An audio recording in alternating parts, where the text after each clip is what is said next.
Hello everyone. आज जो हम इंग्लिश के जो आपका सिलेबस है एनडी 2 2022 के लिए उसकी बात करने वाले हैं। और इसमें सिलेबस के साथ साथ हम जानेंगे कि क्या कैसे आप एग्ज़ाम में एक 100% स्कोर कर सकते हो, और साथ ही साथ ये भी जानेंगे इम्पोर्टेंट सिलेबस क्या है। और इसमें हम ये भी जानेंगे कि अगर आपके पास टाइम कम है तो एग्ज़ाम में एक एवरेज स्कोर तो आप कैसे कर लोगे। तो चलिए सारी चीज़ें जानेंगे। तो सबसे पहले बात कर लेते हैं कि इंग्लिश इंग्लिश जो है एक लैंग्वेज है, कोई सब्जेक्ट नहीं है, इतना तो आप सभी को पता होगा। और यहाँ पे बात कर लेते हैं कि जो आपका सिलेबस है एनडीए के अंदर इंग्लिश का, इसको पूछने का टाइप क्या रहता है।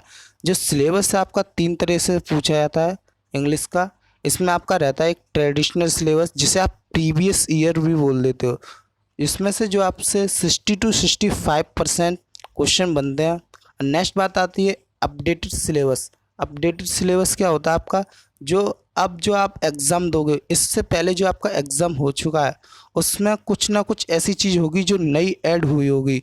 तो जो नई चीज़ ऐड हुई होती है उसी को क्या कहते हैं हम, अपडेटेड सिलेबस। जिससे आपके जो क्वेश्चन बनते हैं 15 to 20% बनते हैं। अब नेक्स्ट बात आती है यहाँ पे एक्सपेक्टेड सिलेबस। एक्सपेक्टेड सिलेबस क्या होता है, जो आपका ट्रेडिशनल सिलेबस है और प्लस जो आपका अपडेटेड सिलेबस है, इसी के पॉइंट ऑफ व्यू पे हम जो है कुछ क्वेश्चन को एक्सपेक्ट कर सकते हैं। और अदर क्वेश्चन होते हैं जिस बुक से भी आप कॉम्पिटिटिव एग्ज़ाम की तैयारी करते हो या फिर कहीं ऑनलाइन कोचिंग लेते हो तो वो भी बता देते हैं आपको कुछ एक्सपेक्टेड क्वेश्चन। तो वो क्या होता है, आपका एक एक्सपेक्टेड सिलेबस होता है। ठीक है। तो अगर आप ट्रेडिशनल सिलेबस यानी कि प्रीवियस ईयर कवर करते हो अच्छी तरह से, तो आपका जो अपडेटेड सिलेबस भी अच्छे से कवर हो जाएगा। और आप क्वेश्चन को खुद से भी एक्सपेक्ट कर लोगे कि हाँ क्या क्वेश्चन रहेंगे। तो ये आपको प्रीवियस ईयर को अच्छे से बहुत अच्छे से कवर करना है। तो अब नेक्स्ट बात कर लेते हैं कि आपको पढ़ना क्या क्या है इंग्लिश में। तो चलिए देख लेते हैं। इंग्लिश की बात की जाए तो डियर, इंग्लिश जो है आपकी 3 सेक्शन से बनती है: ग्रामर, वोकेबलरी, कॉम्प्रहेंशन। और सबसे पहले देख लेते हैं ग्रामर में क्या क्या टॉपिक हैं जो आपको कवर करने हैं, जो पढ़ने हैं आपको। तो यहाँ पे बात की जाए टॉपिक की, तो सबसे पहला टॉपिक आ जाता है आपका noun, pronoun, adjective plus determinants plus verb, adverb, preposition, conjunction, interjection, tense, voice modals. यहाँ पे जो वॉइस है, वॉइस में आपको इस तरह से नहीं पूछा जाएगा कि इस पैसिव वॉइस दिया है तो एक्टिव वॉइस दिया है तो आप पैसिव वॉइस में चेंज कर दिए, इस तरह से नहीं पूछा जाता वॉइस कभी। एनडीए के अंदर जो वॉइस आपको पूछा जाएगा उसमें एरर बना के दे दिया है, वॉइस में भी जो है कुछ मिस्टेक दे दिया है, तो उस एरर पार्ट को जो आपको फाइंड करना होगा। तो इस तरह से जो है वॉइस पूछा जाता है एनडीए एग्ज़ाम में।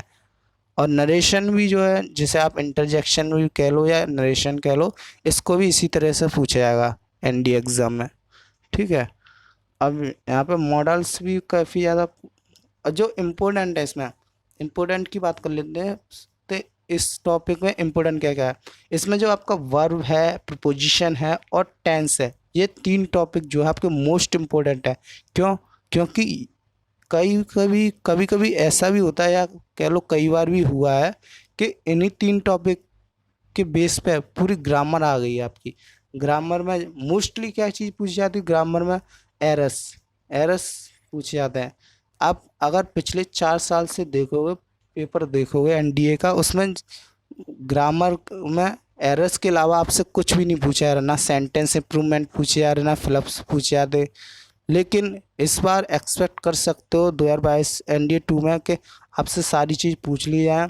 तो आपको अगर 100% स्कोर करना है तो आपको सारी चीज़ें पढ़नी पड़ेंगी। अगर आपके पास टाइम कम है तो आप केवल केवल एरर्स को कवर करिए।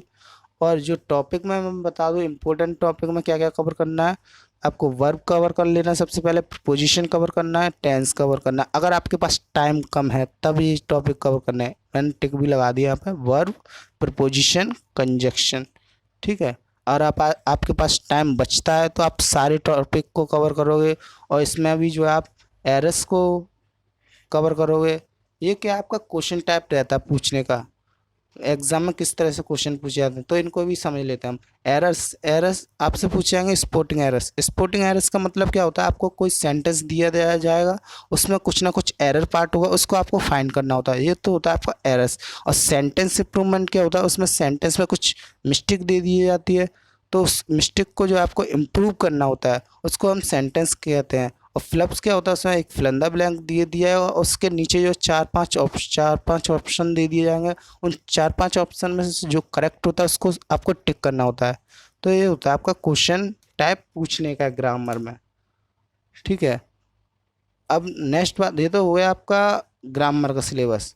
तो मैं यहाँ पे हाँ फिर से बता देता हूँ आपको, सबसे ज़्यादा फोकस जो एरर्स पे ही करना है ग्रामर के अंदर, कि ग्रामर के बहुत एरर्स तो 100% आपके एग्जाम में आने ही हैं।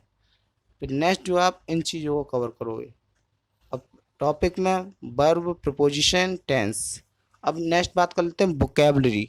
वोकेबलरी में क्या करना है आपको, एंटोनिम्स आते हैं आपके, सिनोनिम्स आते हैं आपके, ईडियम्स आते हैं एंड फ्रेजेस आते हैं।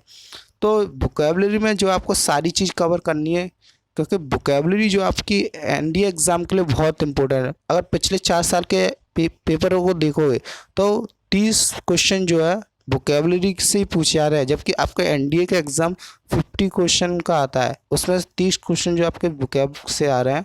तो आपको वोकैब को बहुत अच्छे से कवर करना है। अगर ग्रामर में कुछ जैसे कुछ ऐड होता है, जैसे 4 साल से केवल एरर्स पूछे आ रहे हैं, अगर ग्रामर में मान लीजिए आपसे सेंटेंस इंप्रूवमेंट भी पूछ लेता है, फ्लप्स भी पूछ लेता और एरर्स भी पूछ लेता, तीनों चीज़ पूछ लिया था, तो क्या होगा, वोकेबलरी में जो आपके जो 30 क्वेश्चन पूछे आ रहे थे उसमें क्या होगा, अब आपसे 20 क्वेश्चन पूछ लिया, 20 क्वेश्चन पूछ लिए जाएंगे, 20 क्वेश्चन पूछ लिए जाएंगे। ठीक है, अब यहाँ पे बात आती है कि आपको सबसे पहले बुक में किस पे फोकस देना है। सबसे पहले जो आप एंटोनियम्स सिनोनियम्स से फोकस करना, क्योंकि एंटोनियम्स सिनोनियम्स तो पक्के आते हैं आपके एग्जाम के अंदर। फिर नेक्स्ट जो आप ईडियम्स एंड फ्रेजेस को कवर करोगे। इतना हो गया आपका। अब कॉम्प्रिहेंशन की बात कर लेते हैं। कॉम्प्रिहेंशन का सबसे पहले मीनिंग समझ लेते हैं। कॉम्प्रिहेंशन का मतलब क्या होता है। डियर, कॉम्प्रिहेंशन का मतलब होता है कि to understand something, to capacity understand something. Comprehension का मतलब होता है, मतलब किसी चीज़ को समझने की क्षमता, उसी को जो हम कॉम्प्रिहेंशन बोलते हैं। इसे एग्जाम्पल के थ्रू समझते हैं। जैसे कि आपके पास कोई, आपको कोई पैराग्राफ दे दिया जाए और उसी पैराग्राफ से रिलेट करके 4-5 क्वेश्चन दे दिए जाए, तो उन 4-5 क्वेश्चन का आंसर जो है आप उसी पैराग्राफ को रीड करके फाइंड करना है, उस पैराग्राफ को अंडरस्टैंड करने के। तो वो जो आप अंडरस्टैंड करोगे वो क्या होगी, आपकी कैपेसिटी होगी, उस पैराग्राफ को समझने की क्षमता होगी। तो उसी के आधार पर जो उस क्वेश्चन के आंसर को आप ढूंढोगे, तो वही जो है आपका कॉम्प्रिहेंशन है। कॉम्प्रिहेंशन आपको समझ में आ गया होगा अब तो। अब बात कर लेते हैं कॉम्प्रिहेंशन में क्वेश्चन किस तरह से पूछे जाते हैं। इसमें आया था आपका PQRS, जिसे आप पैरा जम्बल्स बोल देते हो। पैरा जम्बल्स 100% आपके 10 क्वेश्चन आते हैं एग्जाम के अंदर, तो आप इसे कैसे भी स्किप नहीं करना। तो और कोई ज़्यादा मुश्किल भी नहीं होते, मोस्टली स्टूडेंट इसमें मिस्टेक कर देते हैं कि इसकी प्रैक्टिस अच्छे से नहीं करते। केवल आपको प्रैक्टिस ही करनी होती है इसमें। अगर आप प्रैक्टिस कर लेते हो तो आप इजीली 10 क्वेश्चन कर दोगे, और इसमें 10 क्वेश्चन आपके पक्के हो गए। ठीक है, अब नेक्स्ट बात आती है पैसेज। पैसेज के बारे में अभी मैंने आपको बता ही दिया कि आपको एक पैराग्राफ दे दिया जाएगा, उसी से रिलेट करके 4-5 क्वेश्चन दे दिए जाएंगे, तो ये होता है आपका पैसेज। उन 4-5 क्वेश्चन का क्या करते हो, आप आंसर फाइंड करते हो उसी पैराग्राफ में से। अब नेक्स्ट बात कर लेते हैं क्लोज टेस्ट। क्लोज टेस्ट क्या होता है, जो आपके फिलंदा ब्लैंक्स होते हैं यानी कि फ्लप्स होते हैं, फ्लप्स का ही जो है क्लोज टेस्ट बड़ा पार्ट होता है। उसमें क्या करेंगे, कई सारे फ्लप्स दे दिए जाएंगे। और क्लोज टेस्ट के लिए एक चीज़ बहुत इंपॉर्टेंट है कि प्रोपोजिशन आपको अच्छे से आनी चाहिए क्लोज टेस्ट के लिए, क्योंकि प्रोपोजिशन से ही बहुत सारे क्वेश्चन आपके क्लोज टेस्ट में डाले जाते हैं। तो ये चीज़ हुई। ये तो हमने सिलेबस की बात कर ली कि क्या क्या आपको पढ़ना है। अब नेक्स्ट बात कर लेते हैं कि आपको 100% स्कोर करने के लिए तो जो है आपको सारा सिलेबस पढ़ना पड़ेगा। जो आपका ट्रेडिशनल है, अपडेटेड है, एक्सपेक्टेड है, तीनों सिलेबस को कवर करना है आपको। जो कुछ मैंने पढ़ने के लिए बताया वो सारी चीज़ें कवर करनी है। अब इसमें इम्पोर्टेंट क्या क्या है वो भी मैंने साथ के साथ बता दिया कि टॉपिक में तो जो आपको वर्ब, प्रपोजिशन, टेंस, ये तीनों टॉपिक इम्पोर्टेंट है आपके, जो पहले आपको कवर करने हैं। और इसमें नाउन और प्रोनाउन भी इम्पोर्टेंट में आया था। ये नाउन प्रोनाउन बाद में करना है इन तीनों टॉपिक को करने के बाद। ठीक है, अब यहाँ पे वोकैब में बात कर लेते हैं। इसमें एंटोनियम्स और सिनोनियम्स, ये दो टॉपिक जो है इम्पोर्टेंट है। और इसमें जो है PQRS आपके इम्पोर्टेंट है। और ग्रामर में जो आपके एरर्स, क्वेश्चन टाइप की बात करूँ, क्वेश्चन जो पूछे जाते हैं, एरर्स, एरर्स इम्पोर्टेंट है। इतना आपको इम्पोर्टेंट टॉपिक है। और स्किप भी मैंने बता दिया क्या क्या जो इम्पोर्टेंट है क्या, तो वो तो आपको कवर करना है। जो बाकी बचा उससे स्किप कर दीजिए। अगर आपके पास टाइम कम है तब ये काम करना है। अगर आपके पास टाइम अच्छा है तो आप सारी चीज़ पढ़िए, अच्छे से चीज़ों को पढ़िए। और यहाँ पे ग्रामर की बात करूँ तो ग्रामर में आप रूल से पढ़ते हो, कई स्टूडेंट होता है रूल से पढ़ते हैं ग्रामर, तो ग्रामर को आप रूल से नहीं कॉन्सेप्ट को सीखना होगा। क्योंकि क्वेश्चन जो आपके ग्रामर में बनते हैं बहुत अच्छे लेवल के बनते हैं एनडीए के अंदर। क्योंकि एनडीए के अंदर जो है एक बेस्ट लेवल का पेपर बनता है। इंग्लिश की बात की जाए तो आप कोई भी पेपर उठा के देख लीजिए, लेकिन एनडीए के अंदर सबसे बेस्ट पेपर आता है। तो डियर, उम्मीद है आपको सारी चीज़ें क्लियर हो गई होंगी सिलेबस से रिलेटेड और एग्ज़ाम को क्रैक करने से रिलेटेड। तो डियर, आज के सेशन को यहीं तक रखते हैं।